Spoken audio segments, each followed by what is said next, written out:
this is the October 28th, 2021 meeting of the Harbor Management Commission's Plan Update Committee meeting. We have Mary Von Kanta and Jeff Stedman here with me. I'm Kim Taylor here in the conference room, and we have Doug Metchick and Cheryl Beacock on the phone. Okay, and our plan today is to review Chapter 2 of the Harbor Management Plan. And that chapter deals with existing conditions near and in Southport Harbor. And we are looking to see what descriptions need to be updated and what environmental resources, conditions, harbor activities, and federal navigation project descriptions or items might have changed. So, Jeff, you want to take it away? Well, this is what we wrote 27 years ago. So all I've done is transfer what was a Word perfect document to a Word document that people can edit and make their comments on. So I think I don't know that we can go through this each part, but some of the information, of course, is still relevant, and then other information we need to update. So I was wondering if maybe people, as they read through this, would care to make notes in their own document and then provide them rather than have the committee go through. We know some of the when we wrote this, the harbor hadn't been dredged since 1960. So there's discussion about how conditions were in 1995, but subsequent there have been there's been two dredging exercises or operations by the town, and then the Corps of Engineers project in 2004, 2005. And the Yacht Clubs project. And the Yacht Clubs project. And then there's also, we'll need to include a reference to the lower wharf, which is not described in here as a point of access. I don't think there are any other access points that have changed. Perry Green in the town boatyard and the yacht yard. So I of course, not of course, but could go through and make changes. The coastal resources are pretty much the same. Right. Although one thing, an example of things that have changed, the water quality classifications as imposed by the then the DEP and now DEEP, that's changed slightly, the types of classifications that they use. Okay. And then, of course, another major thing that we need to add to this is the Exide remediation project, and how that was such a significant project affecting Southport Harbor and the Mill River in a positive way. But as far as the tidal wetlands and the intertidal flats and the flood hazard areas, those are the same. Do we want to mention, I noticed that you mentioned the 100-year flood. Do we want to just mention Hurricane Sandy? And we can talk about the storms that have taken place too. Yeah. And you notice in here that there's a relatively lengthy description of shellfish resources. Right. And that in large part was because of the interest of the Shellfish Commission at the time. And they had asked us to include this information on shellfish resources. So we might want to ask the new conservation director, Mr. Bishop. It might be a good idea. You want me to go see if he's in? No, not now. No. But I'm thinking we might want to ask for his input on environmental conditions in Southport Harbor. I mean, he won't have first-hand knowledge because he's not from Southport, but that's part of his job now. Find out. Yeah, but I think that's a good idea. I think it would be a good courtesy to ask him to, and maybe even share this with the Shellfish Commission for their input. A few years ago, they were behaving in a much more active way than they had been most of the time during my reign of terror. And I think it's worthwhile checking them out. Yes. Because there are a lot of people who are, now they have many members, they have a good sized amount of money they've collected from their activities, getting the public out there on the water, running having big clams up and all that sort of Right, stuff. right, And I right. think they should be actively involved as much as possible. Mm-hmm. Okay, I think that's a good idea, I think that it is. to check in with both of those, the Conservation Commission and the Shellfish. And you know, Kim, that area between the yacht club's mooring field and the tide mill is primarily a flat. Right, And that has been a prominent place to go and get the small oysters started and then take them out into the, right. and that might, as time marches on, and we notice we're starving to death, we might want to have a way to turn that into a farm. You know, Well, we also talked about, 25 years ago, there were part-time lobster fishermen that had boats in the harbor. right, right, And there were, as described by the Conservation Department at the time, a dozen transient commercial seed oystermen who worked in the harbor on a seasonal basis. So I think that's a good idea I can pass this over to Mr. Bishop and maybe highlight the areas that we would like the Conservation Commission's input and Shellfish Commission's input on existing conditions. Great. And the recreational boating, the number of boats and that's something that maybe we ask the Pequot Yacht Club, because there's a description of their facilities here, to see if they would care to update or to make sure the description of the yacht club's facilities is correct. good idea. And then Yeah. also ask Parks and Rec about what our description of the town boatyard and the facilities there. That way they're, as they should be, have input into what we're doing. And Well, they have a much more active. know what we're doing. The fellow who just Mr. Cathcart, yeah. Yeah, And he's very active down there too. yeah. He should have something to say about this.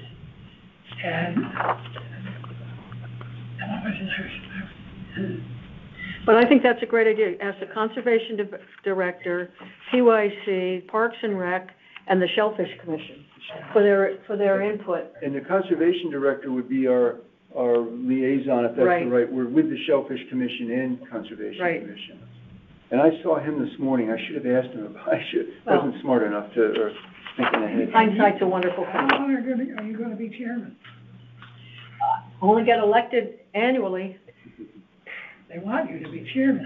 When does it, when do you? Well, I have 2 more years after Okay, 2024. well, you should stay on. And I'll work on this, but at the time we were doing this, the Federal Navigation Project was different. Because we then, as a result of the Harbor Management Plan, achieved the modification of it, Yeah. which was the defederalization and the creation of what became the Yacht Club's anchorage. Right, And then that area opposite Perry Green, which was a channel at the time, yeah. that became an anchorage. And then later, we made that whole area, including the narrow part from the town boatyard up to where it widens, we made that anchorage too. So we don't need any, I can do that, because Okay. I know what, but describing the Federal Navigation Project, that's significantly different than what it is in this description in Okay, 1995. okay. So Uh-huh. you'll Yeah. change that. Now, there's no wharf at the country club anymore. It's just a few things that are almost under the sand, so you can Yeah. pull that out. Yeah, Right, and Right. we removed that. that, yeah. And they're maintaining the wall. And I have, the photos, the maps and photos to illustrate all of this, that we have new photos to insert. I Okay. didn't copy the photos that are in Okay, in the plan. the document. So that can all be added without much trouble. Okay. But this again, this is sort of just for pleasant reading and background, Well, it's very, yeah. And it's highlighting why we're doing the plan, because the resources are so valuable. Well, I also think that it is a living organism, so to speak. And it changes dramatically. It has changed in the last 20 years, dramatically. More than 20 years. But it really has. Right. How do you think so, Mary? Well, I think the whole channel has to be, we have a channel, more anchoring spaces. We have a yacht club having their own mooring field, and they have to dredge it now. We have that sandbar sitting in the harbor, which is a huge problem. Yep. We have all of that stuff going on.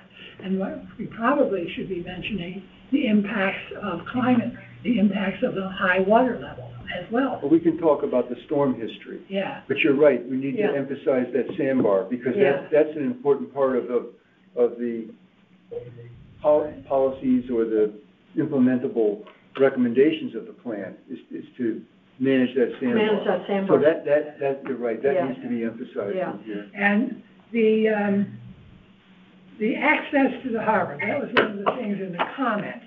It's very hard for a member of the public to gain access into the water from the land, okay? Yeah. Because the only way you can do it is to go through somebody's backyard, or get a permit to use the boatyard, Yeah. or join the yacht club, Yep. or sneak in from the lower wharf, which you're not supposed to be doing, and people are. I know. Yeah. And, Well, but not so much with boats, their bodies. well, they're shoving I have a picture of somebody shoving a little boat in the water down there by the lower wharf. Well, from the launching pad? No, from the beach. They're walking it down, carrying it across lower wharf, and dropping it on the beach. Well, I would do that in a nanosecond. Yeah, yeah. But it's not a beach. I mean, Correct. If it's Well, a beach, then we're in big trouble, yeah. because we are. We're, so I have here, Jeff, access to Sasko Brook on page 2-15. And in it, it just talks about the Southgate Lane open space. Yeah. And I got in touch with Jennifer Hauhuth of the Conservation Commission, and she said that the Conservation Commission would rather that we didn't advertise that open space, because it wasn't easy to access, and they were hoping that it would. They don't want boats in there. Yeah. Who is the head of that's the Conservation Department? No, that's Jennifer Hauhuth is the chair of the Conservation Commission. Up in the harbor? No, yeah, here. Here. Our Conservation Commission. Oh. And she talked with the staff, and that's not a very good, All right. so. But that, we have half the responsibility for that piece of water. Over by Southgate Lane?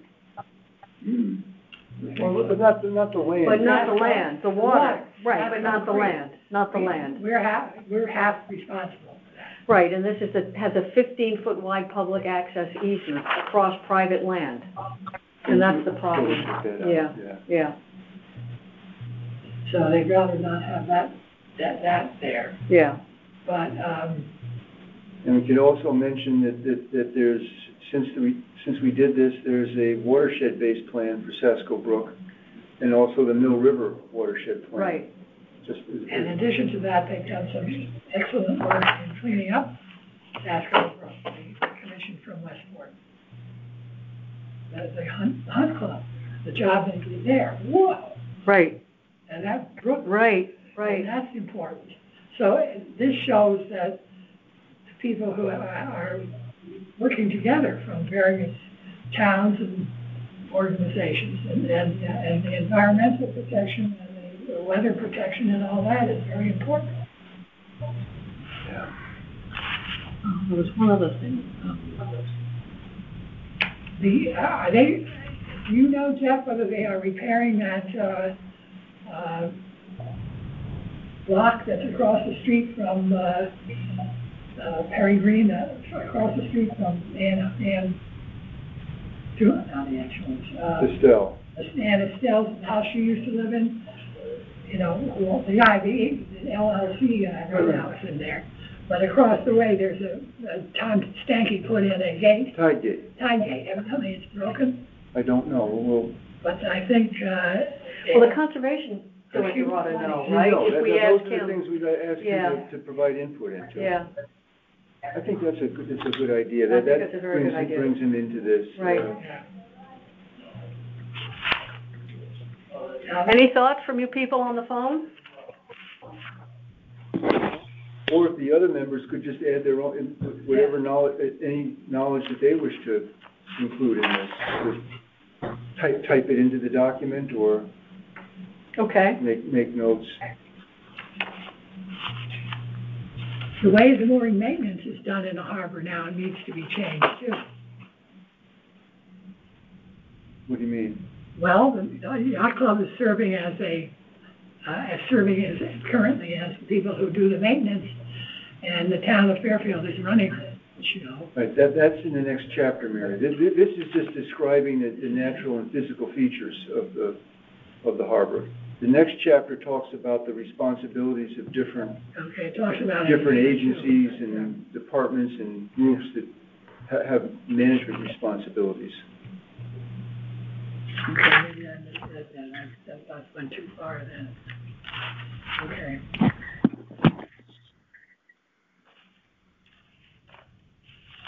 Can you people on the phone hear me? Hello? Yeah, this is Doug. It's a little bit difficult to hear what's in the room, but I think I'm picking up most of it. So we've got speakers in front of Jeff. We've got wireless speakers in front of Jeff, in front of Mary, and I'm talking into the phone. You're the clearest, Kim. Okay, can you hear me now, Cheryl? Yes, that's better. Mm-hmm. Okay, it's closer to me.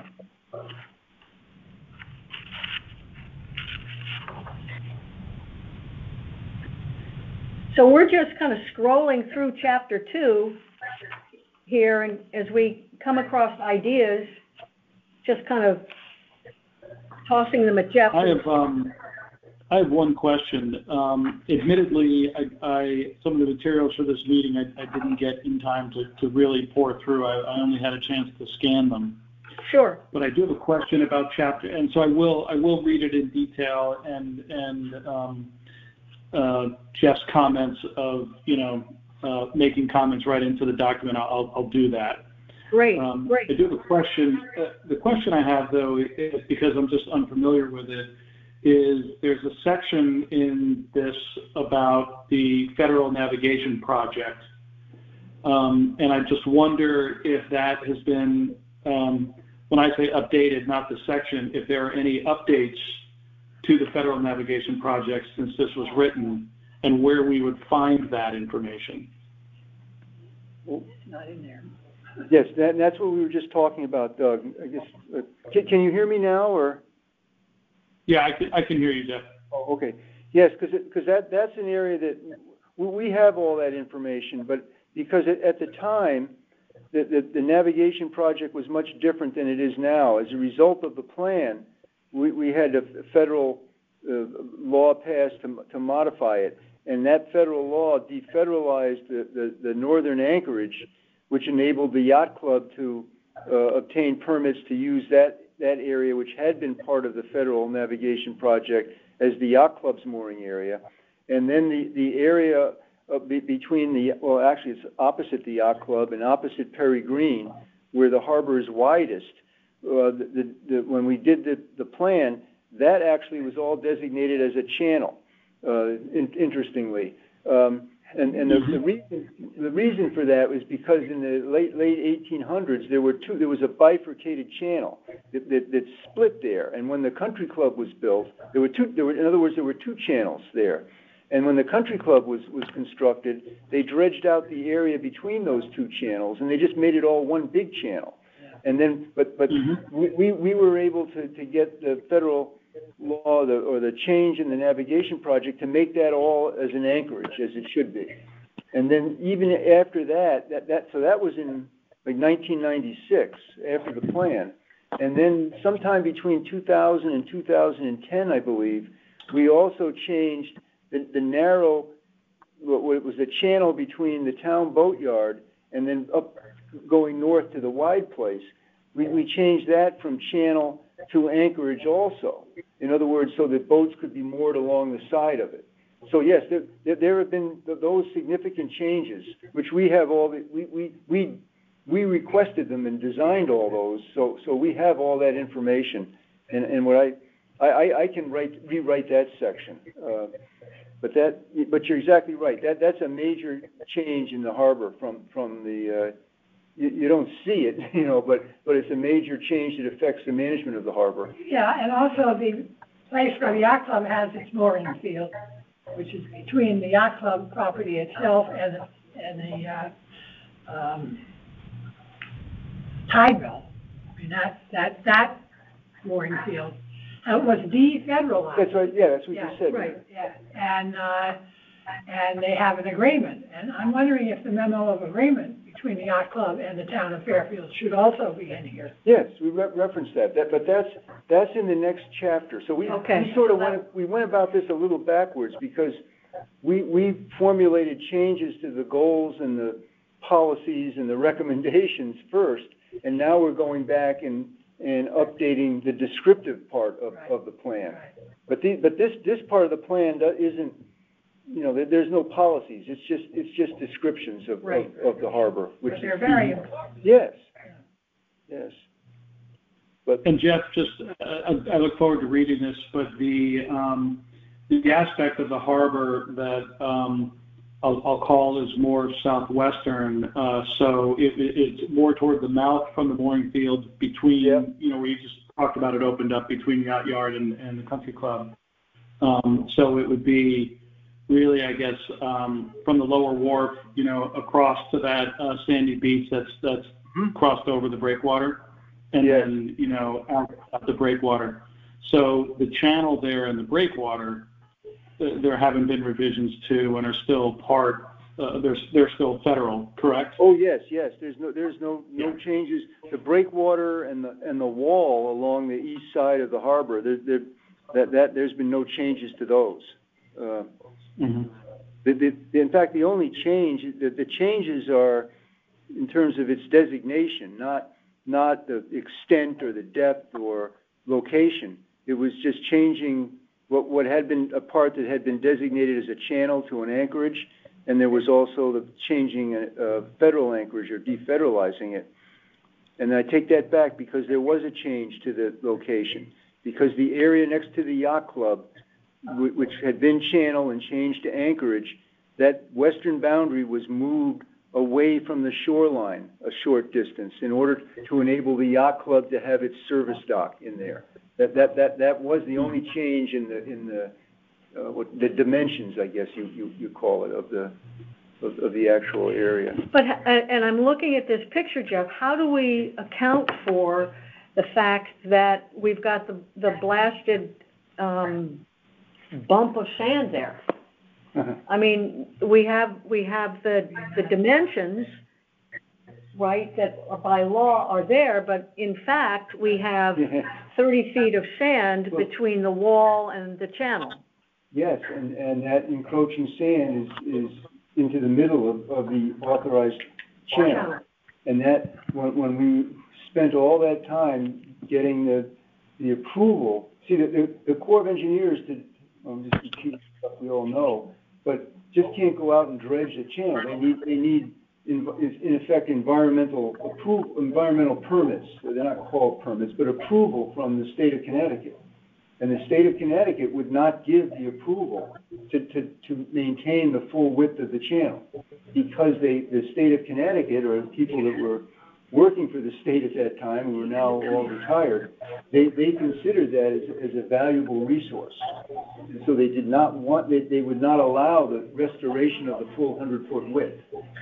And that at the time was because of the plants growing on the top of it. Right. And if the full 100-foot width was to be restored, the side slope of that would cut back into where the plants are and undermine the plants. I mean, we spent years literally trying to deal with this. Not to mention the plovers. So Jeff, I have a question though, just for my understanding. And don't read into them. This is. What? Doug? But there's a difference between removing sand and dredging a channel. And in my understanding, the town of Fairfield has removed sand from, I'm not sure which side of the breakwater, but that area of the beach before for use on other beaches without it being dredging. Isn't that true?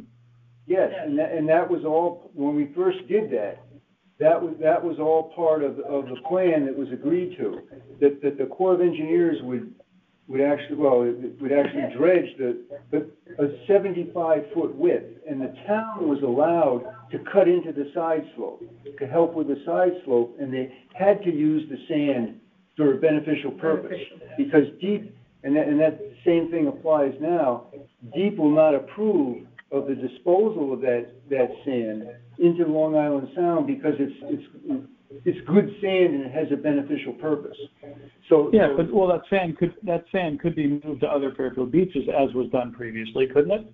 Oh yes, but that's the plan now. And then after Storm Sandy, we also worked with the town for a dredging project. We were hoping to get FEMA money to. But when I say dredging, you're right, an excavation project. But we still could not work any closer to the sandbar than was approved in the dredging permit to the Corps, which was a 75-foot width of the channel, not a 100-foot width. So the town could go back and take with their long-armed excavator that they rented. They could go back and work in the 75-foot. Minus a quarter of the channel, take that out, and then take it to other town beaches, and that's part of what's envisioned now that we've planned for. That the sand that the Corps of Engineers this time would both excavate and dredge with a hydraulic dredge. We'll take this a short distance offshore and disperse it on a muddy bottom to hopefully enhance as a pilot project oysters. But yeah, we've spent I don't know how many, and it all goes back to the people at DEP at the time who did not want that. That wasn't a sandbar. It was a dune. It was a dune. You can't destroy a dune. Oh, no.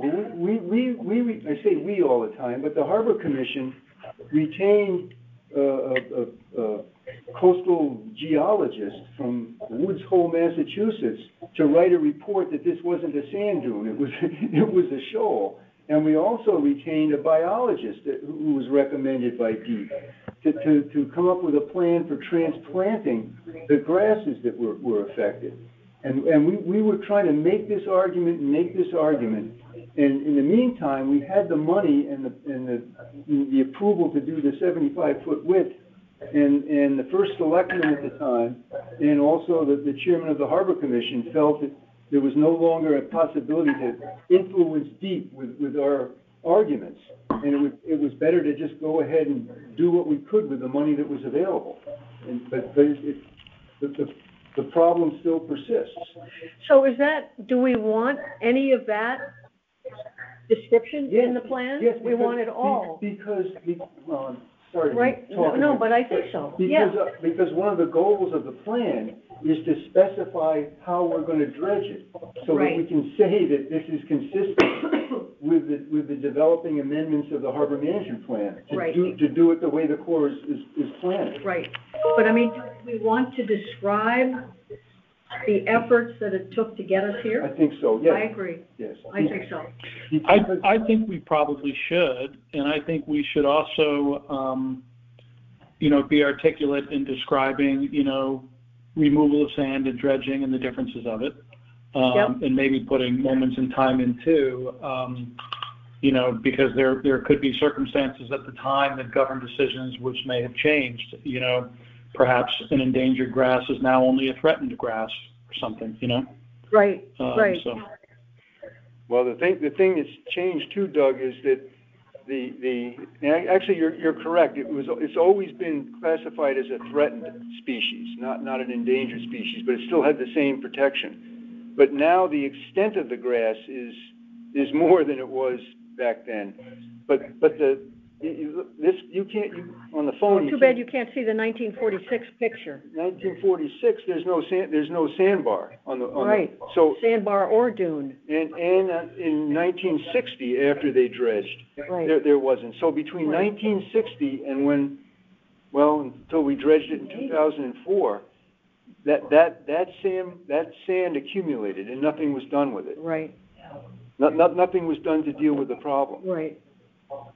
Well, meanwhile, the sand was building up on the country club of Fairfield Beach, and so that the bathing house they have there now, pavilion, is on top of a dune.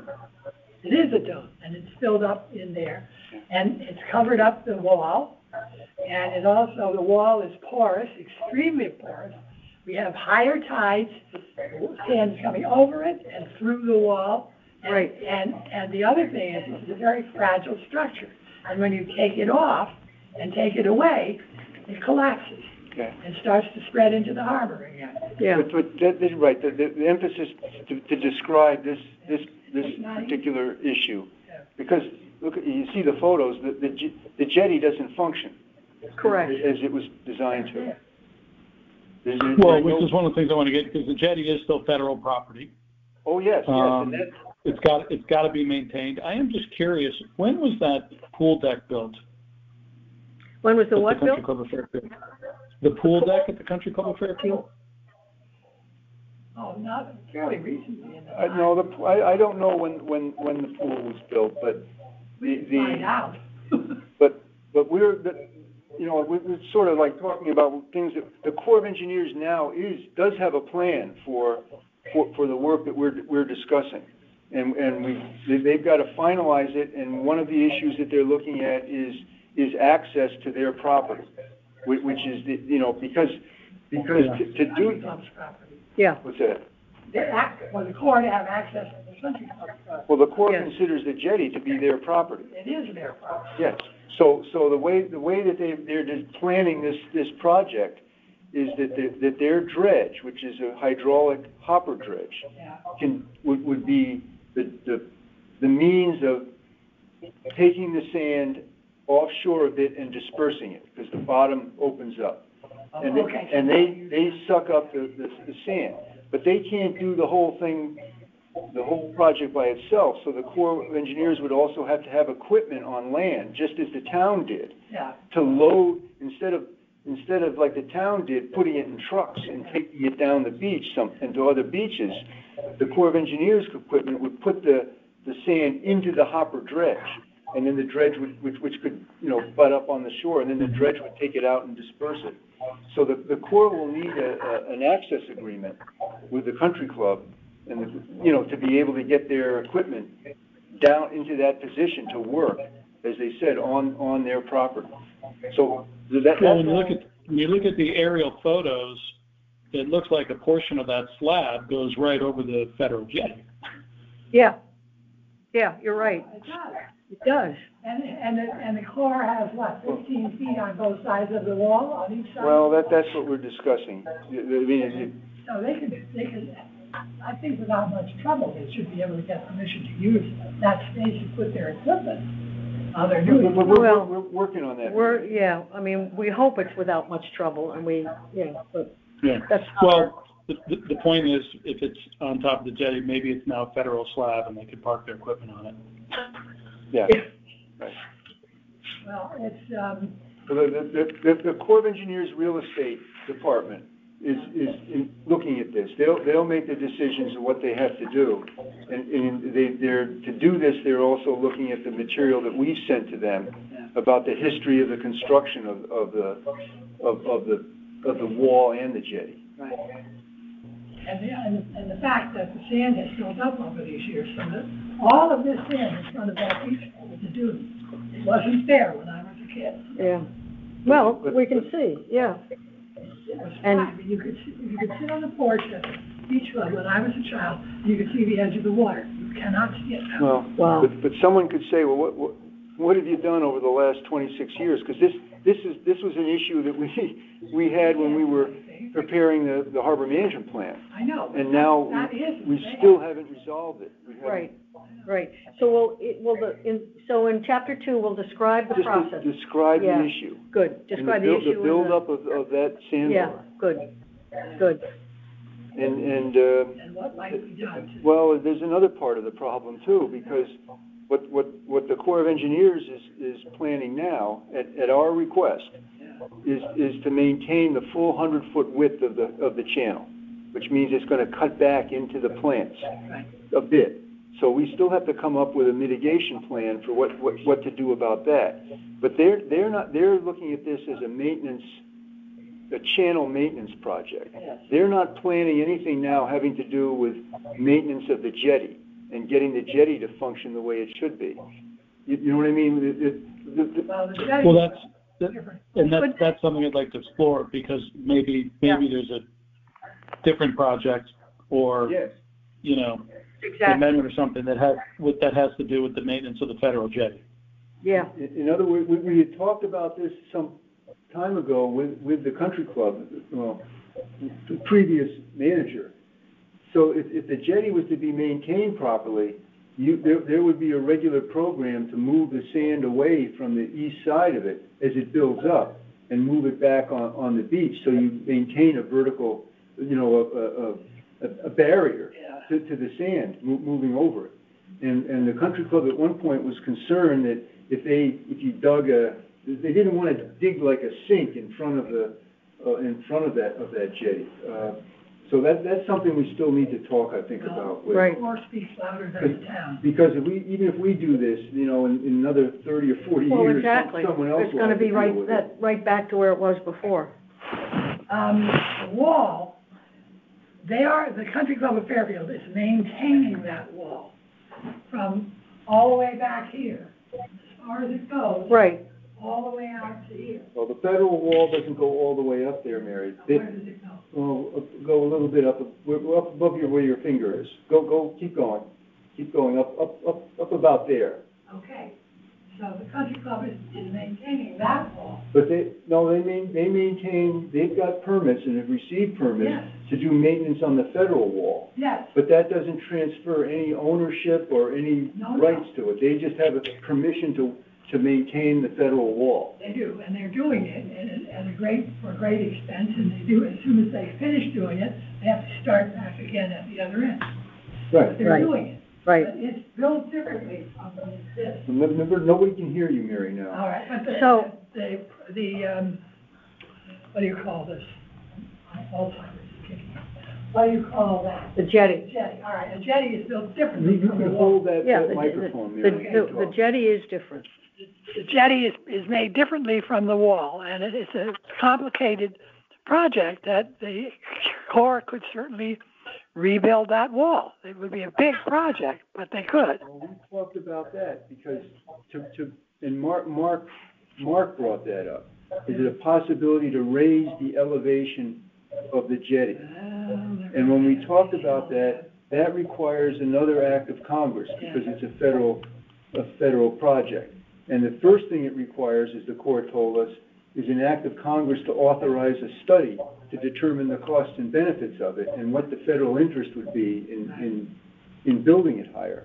And so it seems like that's an insurmountable Certainly in this climate. matter because there is no federal interest, and that's why we can't expect federal money anymore, as the way things are now, They're not going to dredge the harbor. So our hope, our source of funds was to be through the state of Connecticut, through the state bonded funds to do this, since it's understood that there isn't a federal interest in maintaining Southport Harbor. There's no federal benefit to it. So that's why, the Corps of Engineers budget, national budget, isn't going to include funds to dredge Southport Harbor. Yeah, well, it hasn't for a long time. Right. When we had the money, when we received the money in 2005, that was through the earmark process. It was added to the federal budget. We called it a pork barrel project, and the congressman's assistant said not to use that term. Not to use that word? No, not to use that term. It's called an earmark. But we're proceeding as if there will be funds available to pay for the forest dredge to do this. Right, from the Port Authority. Yes. So, Cheryl and Doug, any other suggestions for Jeff for chapter 2? I'm mindful of the time here. When you get a chance to read it, if you would make your edits or corrections or notes on the document and then send it to him, Okay. that would be great. And then Okay. maybe what I'll do tomorrow, if I come by here, I'll stop it by and talk with Mr. Bishop, the new conservation director, and talk with him about, the commission would like his input into this. Great. The only question I have for chapter 2, and I don't know if it belongs on here or not, because I know Jeff, you migrated it from one to another, but when was this chapter last written? Well, it was adopted in 1995, so that, Okay. we would have written it, we would have edited it up until that point when it was submitted to DEP and So this chapter that went around was last edited in 1995? Oh, yes, yeah, we didn't make any changes to it, we just sent what is in the plan now. Some of which is still, is still valid, and I think the organization is valid. But the descriptions have to be updated, of course. Right. Yeah. A lot has been changed since this was written. A lot has been changed. Right. But that's something that Jeff knows about. So, I found something that I got from the University of Connecticut, which is very, the other thing that's ongoing, and I learned about this today, and we don't know about it, is that the Harbor Watch group in Westport, they sample water quality in the harbor and in the Mill River. We should know more about what their results are and They're in Southport Harbor? Yeah, they were talking about that this morning. Why don't we share that with them? Yes. yeah, good idea. Help them do it. Yes. Yeah. But I found through the University of Connecticut, and we've been searching for historical information with the state library for the past several months, so and they've been very helpful.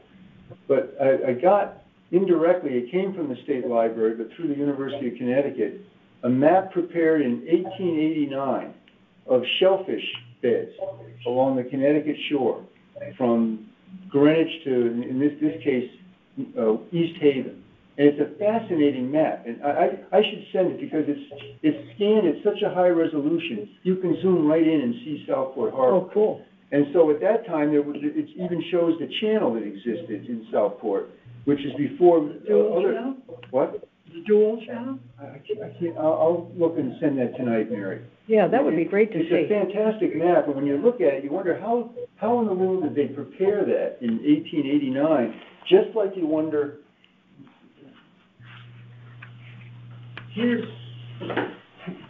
and of course the people on the Phone can't see. phone can't see, but this is a print of the first survey of Southport Harbor. So it was drawn in 1827, but the survey was made in 1826 or thereabouts, and this was in preparation for the plans for the jetty and the wall.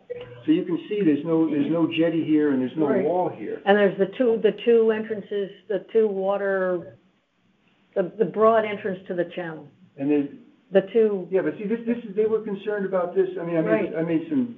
I shouldn't have scribbled on this, but they were concerned at the time of the entrance, the sand moving on the sandbar. Interesting. It's really fascinating. And you wonder how in the world they did this I do. survey at the time. I do. Very carefully. But it's an aerial. It's an aerial view. Well, they did a plan view, and then here. Well, they couldn't. How do they? Airplane. There were no trees high enough, close enough. Of helicopters in those days. And then this is 1910. And now you see that they built the jetty. breakwater and the wall, Mary. You see how far up the wall? Okay, all right, yes. And where is the, okay, this is the Today channel. You can't hear you, remember, because you're not speaking. Today's channel is point Well, to. the channel is much different. See, here There it is. they Yeah, made okay. the channel All right. going in, but they haven't shown the bifurcation going up No. here. They didn't do that yet. Okay, It was 1910, That was Okay. 1910, so all right. but we have all these old surveys that are very, very interesting. So some of those ought to go in the plan. Yes, Yeah, I think for part of the history of, Yeah. of Southwood Harbor. Yeah, and also definitely. we ought to check the yacht club history about what they saw about it too. Well, I think that, yeah, if we provide Yeah, this old, 1995 chapter, and to the yacht club and ask them there's a description of yacht club facilities, and ask the yacht I club have a to. copy of the most recent yacht club history that describes it to some degree. And, it's important, and of course, a lot of the money that paid for this dredging and blah, blah, blah of the harbor and the building of the country club golf course was paid for by a few millionaires who Yeah. started to be quite yacht clubs. But you notice in these, even in this 1910 drawing, Yeah, all that area to the east, and to the east of this wall, yeah, is wetlands. and if we had those wetlands now, we wouldn't have to worry It was about it. Yeah. described as sunken ground. And so the purpose of the wall was to, as the river came down here, was to sort of channel the river to go in the main part of the harbor rather than to disperse it out Dispersed through the wetlands. over the wetlands. Yeah. And the purpose of the jetty was to block the sand moving along the shoreline into the mouth of the harbor. Makes sense. Yeah, it's, well, anyway, I don't mean to get bogged down with the history, but the history It's very interesting. is very interesting. Very interesting. So can we turn to the presentation? Yeah. What's the presentation? What are you talking about? Oh, this thing. That Jeff did, we presented it to the commission in Well, June or July of 2020. yes, because I spoke with the Fair TV person, Mr. Spino, Right. today, Good, and I mentioned that we had talked with him a year ago, in October, about taking the presentation and as part of, and this would be helpful as well, because at some point, the modifications of the plan, or the revisions of the plan, have to go before the RTM. So I think we provided this presentation to the RTM, but there isn't there's no narration Right, or discussion of it. It's right. just pictures and some words. So a year ago, we asked the Fair TV if there's a way that they could help us add narration to this presentation as part of the historical record and the background.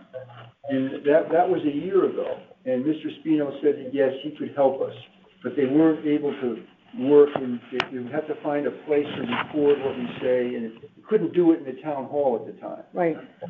And so that because of the pandemic, we didn't pursue that. Now we can get back into the town hall. I talked with him today. Today he said that as a result of the pandemic, they've been, I don't know how this is, but they've been overloaded with work. So he no longer can give us, he wants to help us, but he can't do it until he gets permission from his board. And I said, do you need a letter from the Harbor Commission requesting your assistance? And he said, no, but we just met last week, so we're not gonna meet again until November. So he needs permission to help us.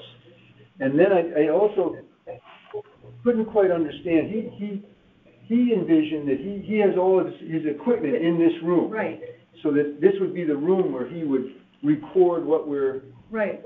doing in our Record and film, right? record and film. And I said, that's where we're having the meeting this afternoon. I'm gonna join us. So I think we should pursue this as part of the historical record of what we did. But we have a month before we hear, or 3 weeks or so. Before he gets back to us. Before he gets back to us. Well, I think at one point, if I recall, we identified segments that we wanted to put together. One was the history, one was the description of, one was talking about the harbor master, one was about dredging. There were 4 or 5. Yeah, I know. We brainstormed a year ago, how we would, some ideas for breaking down the entire presentation, and then I think we were trying to decide who we would get. We would have two people because it'd be more interesting. Mm-hmm. Or we would change people. Well, that has to be worked out with him, because he said the more he has to stop and start and put things together. But I said we would talk about it and see how we would like to do this.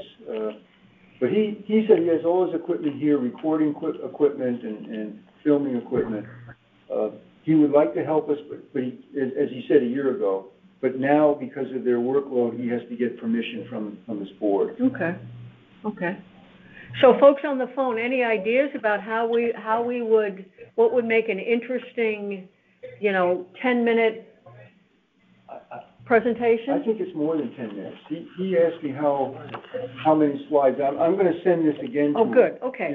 By email tonight, so he sees the length of it. But I think we thought, and I'm not committed to this, I'm just recalling what we did, that we would break it up into segments. But you're right, we could certainly film the whole thing at once with two people.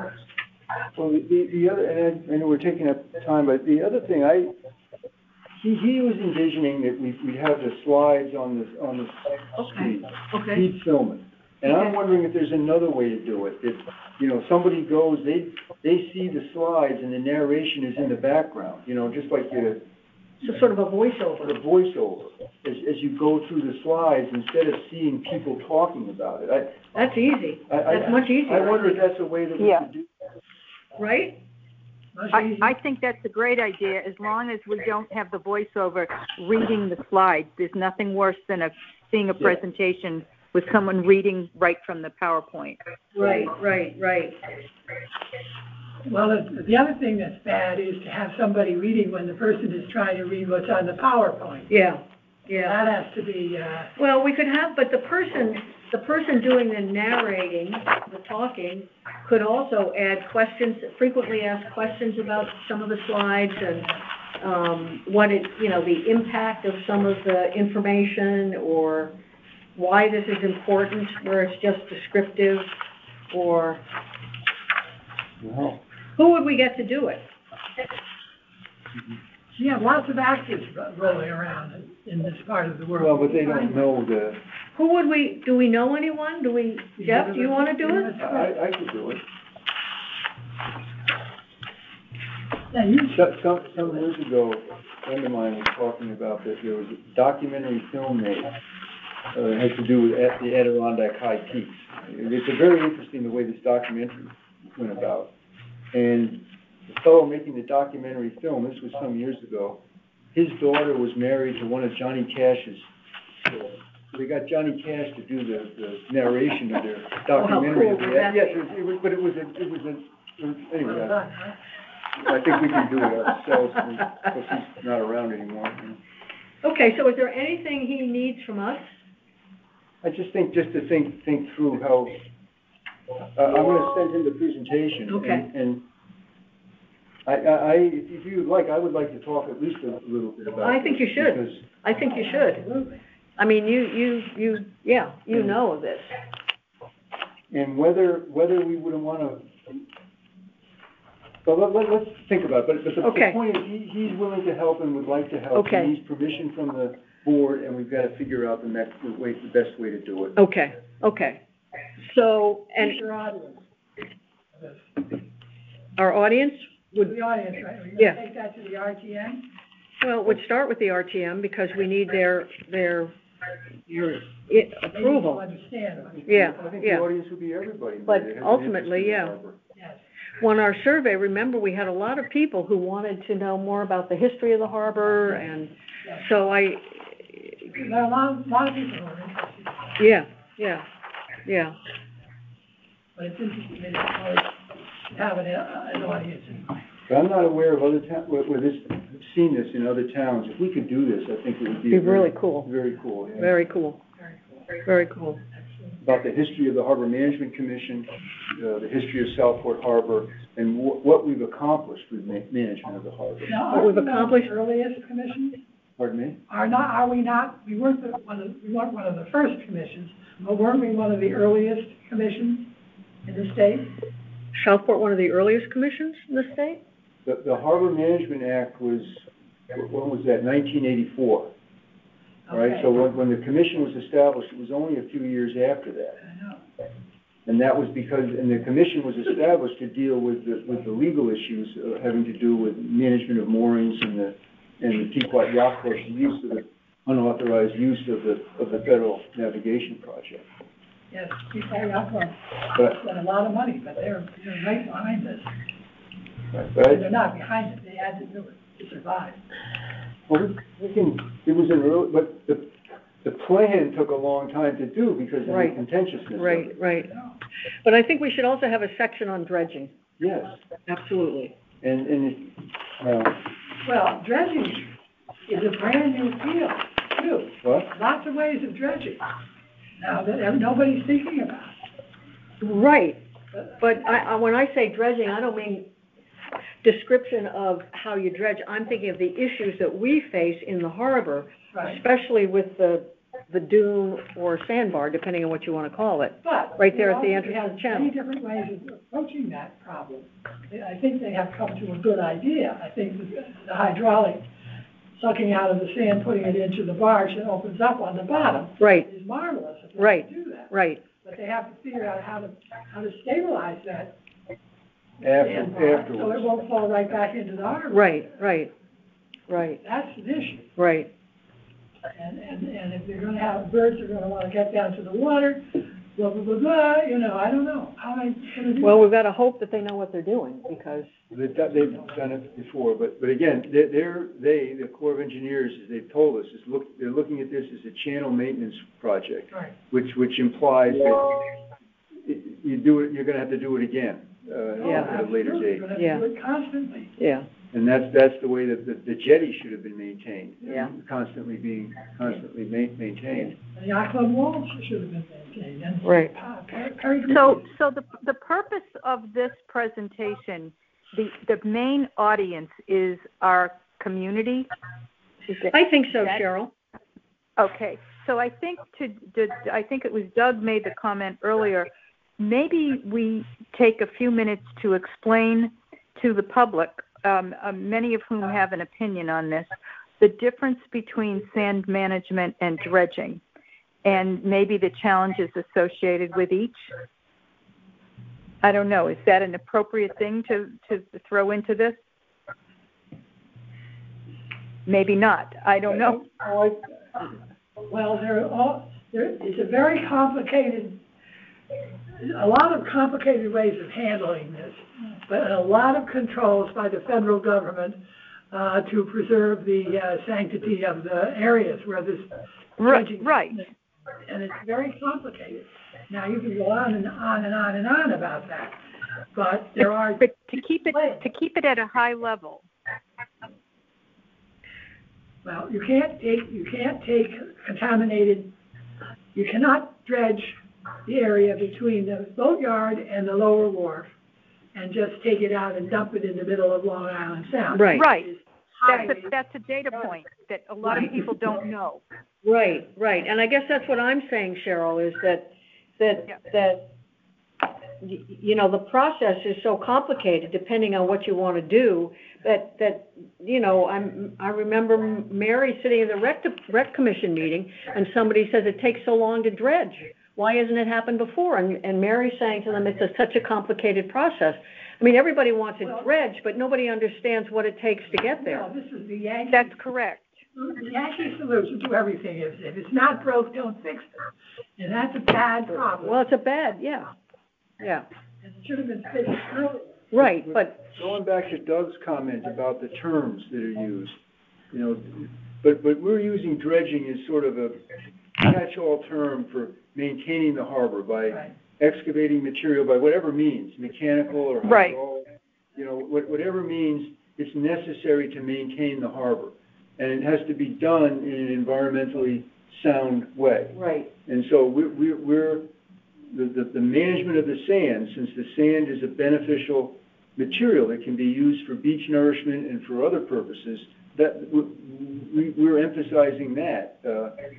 Elsewhere in the harbor, going upstream, there's silt that comes down, so that has to be handled differently. But I think it is useful because now the town is involved in a controversy having to do with the dredging in Ash Creek. I don't know if you've read about that. Yeah. What happened there? Well, an environmental group in Ash Creek is arguing that the town's dredging project is causing that sand spit on the St. Mary's side of the creek to erode quicker than it would, and therefore the project is having an adverse impact on Ash Creek, which I don't think is correct. And it was interesting. I know you don't want to hear me, but keep talking. But I loaned one of my aerial photos of Ash Creek to this group just for information purposes, and they photoshopped it to take out the sandbar and the wetland behind the sandbar as an example of what would happen. And I said, you could use my photograph, but it's not really appropriate to modify someone's. But anyway, but there is an issue involved with people looking at dredging as having an adverse impact. But it certainly does in many ways. But it's always been necessary to maintain the harbor. Right, I know that. And the goal is beneficial use of the resource as well as protection of the environment. So when you can make it work for the protection of the environment, we're balancing both. Yeah. And you can't just take it out and throw it somewhere. You can't do that. Yeah. So, but I think that and this old cartoon from 1926, I think is very interesting. I can't remember where I got it, but it was in It's a good cartoon. It's from the Fairfield News, and that was about the time that the federal government was considering eliminating the navigation project in Southport because there wasn't commercial use. But then when it was reauthorized with some modifications, it was reauthorized specifically to serve pleasure boating, or I don't know if they call it recreational boating. Pleasure boating. So I think the history and dredging and... There's no boater who doesn't know it's not all pleasure. Right. Amen. So Cheryl, you were saying we should distinguish between sand management and dredging. What were you thinking?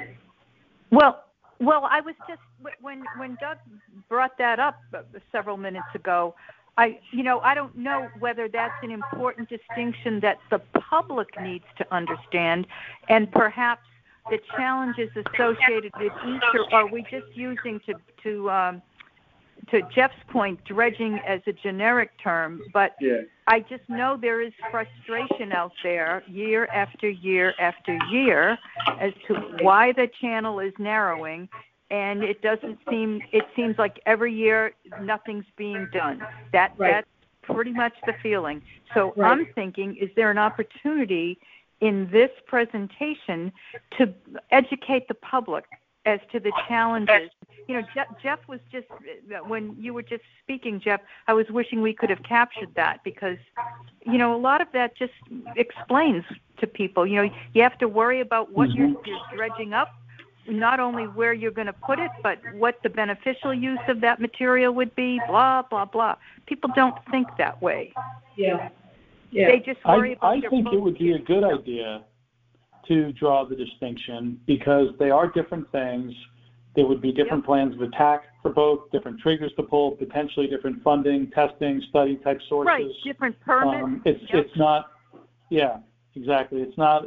So it's easy for the common man, so to speak, to put it all into one bucket because you could put your finger on a term like dredging. It means the same thing. But there are distinctions, and I think this would be a good opportunity to draw those distinctions.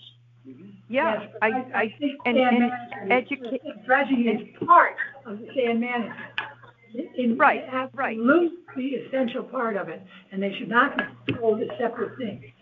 The dredging processes that are being developed right now by engineers are becoming more and more sophisticated, and they're aimed at sand management, and that's what we have to be aimed at. Good point. And they're all mixed up together. You don't have to Yeah. I mean, dredging is removing sand. Ugh. Okay, but it's an art form, not just, And it's evolved, Mary. Yes, So it's evolved, it's evolving instead of just digging up, Right. if you looked at that old map that I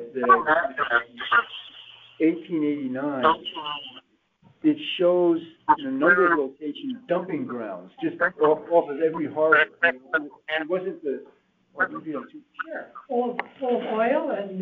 yeah, but Yeah. so it wasn't regulated in the same way. And now, We are dealing in a different world. Yeah. It's all part of the same thing. But it's not our job to put on a whole dog and pony show about. No, but we have the presentation, we have to take the plan, a revised plan for the RTM. The RTM needs to know who we are and what we've done. Right. I mean, we've been before them several times and they're beginning to have an idea, but this presentation, I mean, we use this for new commissioners. It was great for the RTM and, but people generally don't have the time to sit down and look at 35 slides and listen to narration. But if we can Exactly. divide it up into, sound bites, if you will, then we've got an opportunity, that Joe Schmo some night, when he wants to know how come he keeps bumping. but then maybe we adjust the presentation. We have elements of it that we pull out and have separate discussions. But I think we can Doesn't YouTube take a specific aspect of one thing and give a detailed little thing about it? I don't know anything, YouTube, the thing on television. Yeah. Okay, YouTube, they would show, if you're talking about sand management in Southport Harbor, all right, we want to manage the sand in Southport Harbor to the benefit of the users of the harbor, but also to the benefit of the world at large and the health of our coastline. And so we have just devote ourselves to that. Right. Same time. Right. That's it. Right. We talk about history and blah, blah, later. Right. No, I think we're saying the same thing, Mary. Yeah, Absolutely. Too. Yeah.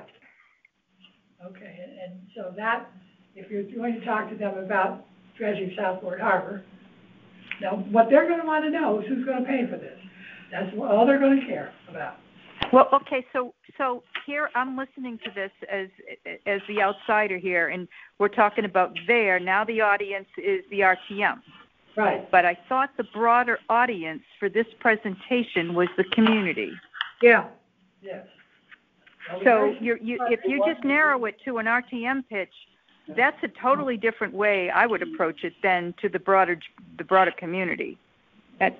Why wouldn't the audience, Cheryl, be the broader community, including the RTM? Yeah. I think that's exactly what it should be. It would be. But what I'm hearing as discussion is you're concerned about pitching it to the RTM, and I think you can get down in the weeds too much with them, and when the average Joe goes in to tune in, he's going to tune out because it's that piece that's important to the RTM might not be that relevant to the average Joe. I guess maybe I'm missing it, but I'm thinking we have, the way I'm hearing this discussion goes, we have two distinct audiences, and I'm thinking we should pitch to the broader. I agree. I think we need to start with the broader. Yeah, Absolutely. So we do the whole thing. We narrate the whole presentation, because that's our broader audience. Well, isn't the whole purpose of this to have a presentation that Joe public could go in and listen and tune into if they wanted? Yep. Yes. And are we talking about doing it in chapters? So if somebody wasn't interested in Sand Management 101, they can skip to recreational boating and forget the sand management piece. Is that how we're approaching it? I thought we had decided to do it that way. That's what I thought too. Right. But I think and I think, maybe something that we can do is to, between now and the next meeting, try and take this presentation and organize it into the chapters. Yeah. Okay. Right? I mean, when we're narrating this, we don't need to spend a lot of time on a slide talking about the town of Fairfield being a town in Southwest Connecticut, right? So there would be a chapter around, Fairfield and Southport Harbor in history, just as an example. That chapter would be totally different than a Federal Navigation Project chapter. Right. And that chapter would probably be different than public access and recreational boating. Right. So maybe, and then the harbor management plan is its own thing. Right. So, Yes. maybe the thing to do first is just to try and look at this and recluster it and see how many chapters we really have. And I would look for, merging and consolidating type opportunities. By that, I don't mean of the slides, but into chapters, so that we could, put it into some bites that would be manageable from a narrating presentation point of view and be manageable for whoever the reader or listener is. I agree. Jeff, are you comfortable with that? I just think it's a really good project. I just can't, still trying to think about how best to do it. Okay. And these ideas are all, not that it's up to me, but this is a really good discussion, figuring out how to do this best. But the maintenance of the harbor, we have 3 slides on dredging now, but we could have a much expanded discussion about that. More robust. And the history of the harbor management plan. I think that's very important, because when we were preparing, I keep saying we, but when the commission was preparing the plan, there was opposition to it. And there was an argument made that this was going to be a state plan, and the state was going to tell the town what to do, and as a result, the harbor would be overrun by people from out of town.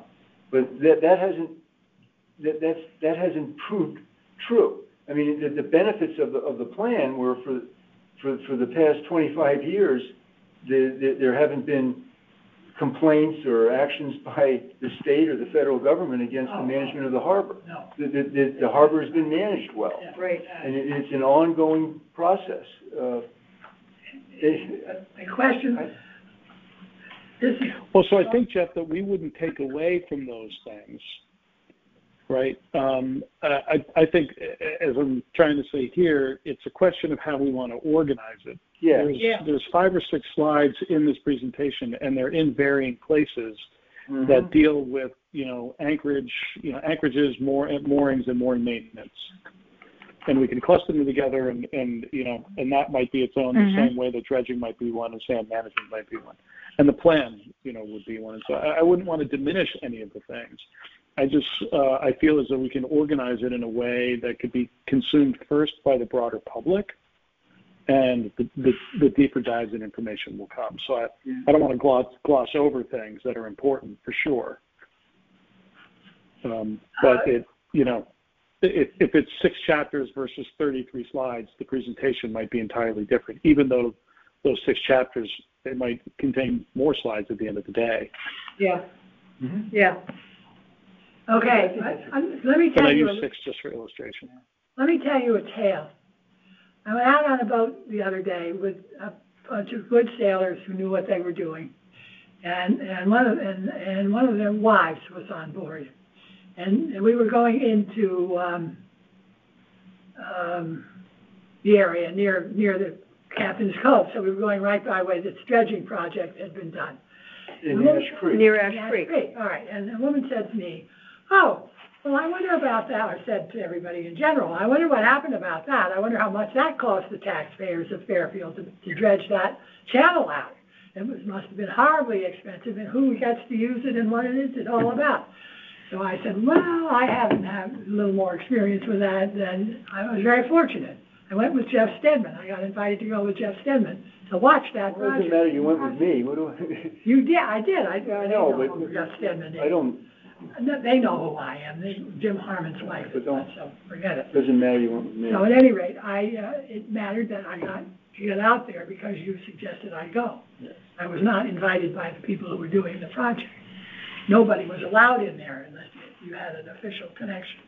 So anyway, I got out there to see this project. The project was a totally hydraulic dredging project.